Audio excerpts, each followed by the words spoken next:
I was slapped in the face. I had oral for the first time. And I lost one of my best friends all at the age of like 17 and a half when I started dating my second girlfriend. We're going to give my second girlfriend an alias. We're going to call her Sarah. Sarah is not her real name, but let's dive into the story of who she was, how we met, and how it affected my life, and just how I feel like everybody in this age realm, between age 15 to 18, 19, everyone's got this coming of age story. This is one of my coming of age stories.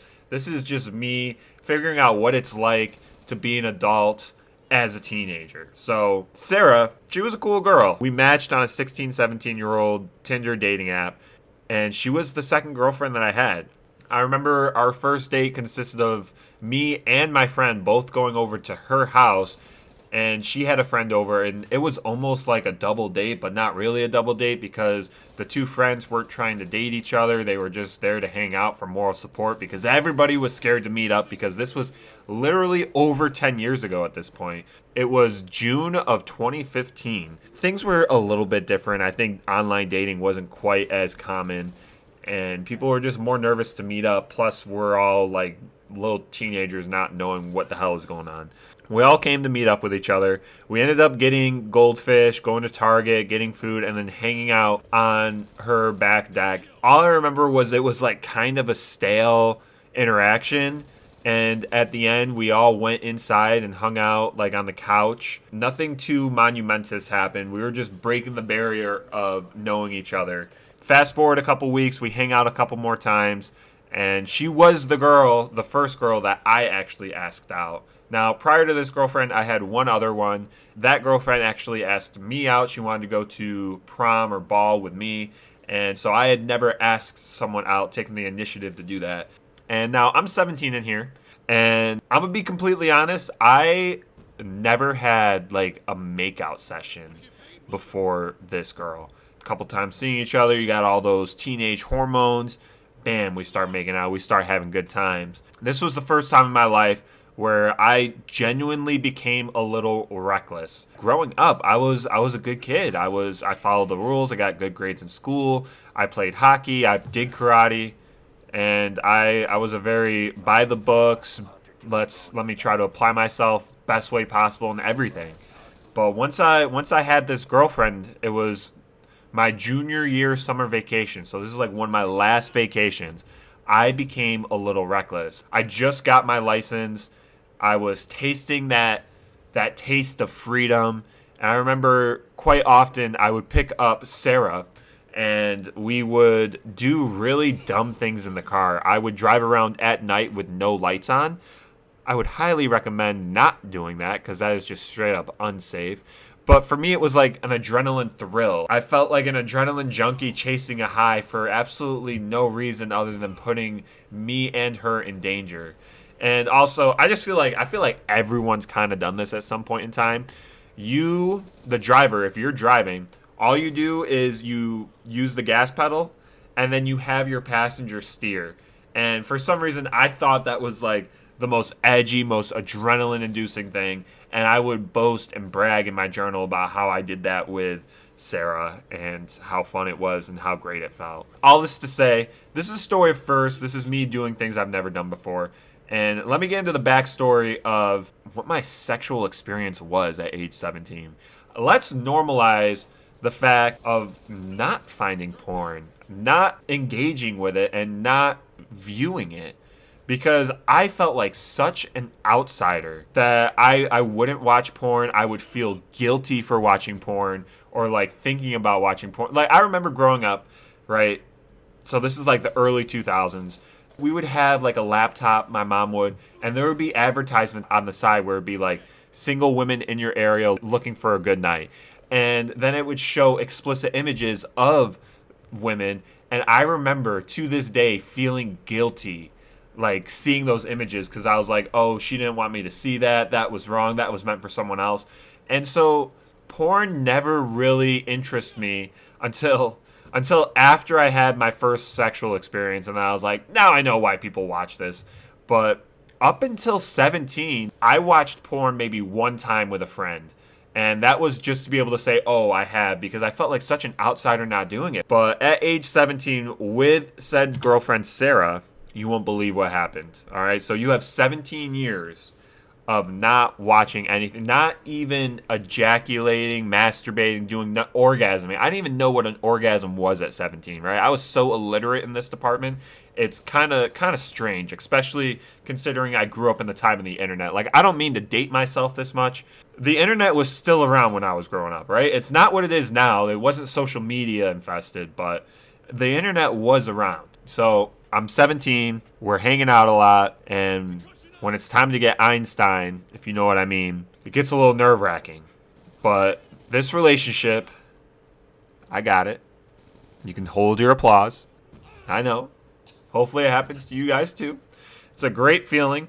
I remember writing in my journal, does this mean we're going to last forever? Does this mean that we love each other? Like, adding sex or any form of sex in a relationship makes the relationship lividity or legitimacy or whatever word, I hope you guys know what word I'm trying to find, feels so much more. But saying all of that, this was the first time a relationship actually clashed with a friendship. I know it's only my second relationship I had in life. The first one I had, I managed to keep all my friends. Nothing really happened. All my friends were chill. We hung out together.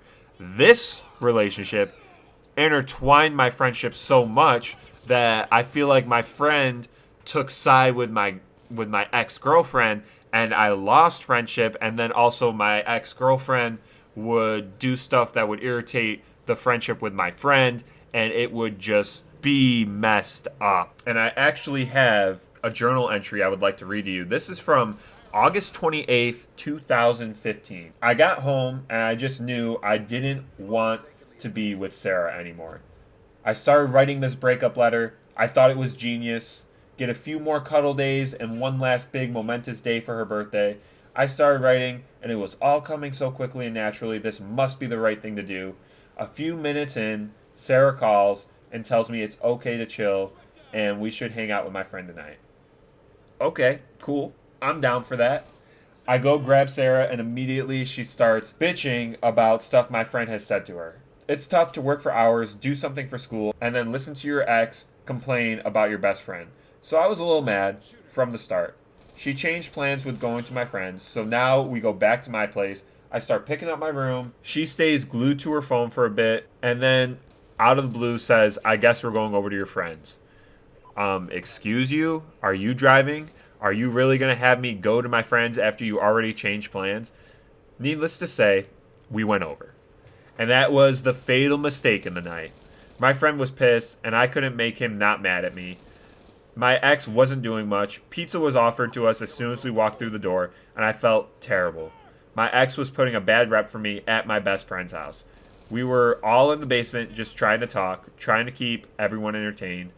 My ex got bored. My friend was not having any fun, and I just listened to music. My friend started having a good time when my ex sat next to him. They laughed and played on their phone. I was just there for support, it felt like. But then my ex needed to pee, so she did and came back and cuddled with me. And then, under the covers, she did something that I knew was not appropriate, but it felt good, and I didn't want it to stop. I'm going to whisper this because I don't want everyone to hear. It was a hand job. And that made my friend upset and go upstairs. That made me feel bad because I was trying to make my friend happier by hanging out, but I got selfish. Eventually, me and my ex went upstairs, and a few minutes later said goodbye. My friend's mom gave me a face like, oh wow, or what happened? I couldn't really tell what the face was, but I just knew she was genuinely disappointed in me, and that never happens. So that made me feel awful. We left, and the plan was to go back to my house for cuddles. Hell no. I drove right past my street and said, oops, let's just go to your house. The whole way she kept asking, are you mad? Are you mad? No, I would say. Well, you seem mad. And then I made her erupt when I said, well, you're making it so my best friend doesn't like me anymore. And then she got pissed. Called up my friend to try to resolve things. When we got to her house, she finished up on the phone call with my friend. When she got off, I refused to get out of the car and we argued. I hated it. I wanted to vomit the whole time. I was having an anxiety attack almost. because we were arguing and I knew what I wanted to do. I wanted to end all the stress. It was hard, but I told her we gotta break up. She hit my leg, slapped my face, and said, "We can't. You can't do that." I repeated, "We have to break up." Things got heated, and she eventually opened the car door and slammed it behind her, and that was that. I survived anxiety attack and broke up with her. And at this point, I was really hoping, because I knew what I did down in my friend's basement wasn't the right thing to do, allowing the hand job. And we all were not in the right state of mind to be hanging out together. This relationship was the only relationship where it intertwined with my friends and made one of my best friends in the whole. This was my best friend since like first grade. It drove a wrench in there, and it made me feel so icky about myself. So immediately afterwards, I was like, this is not worth it, and we're going to end it. That's my coming of age story.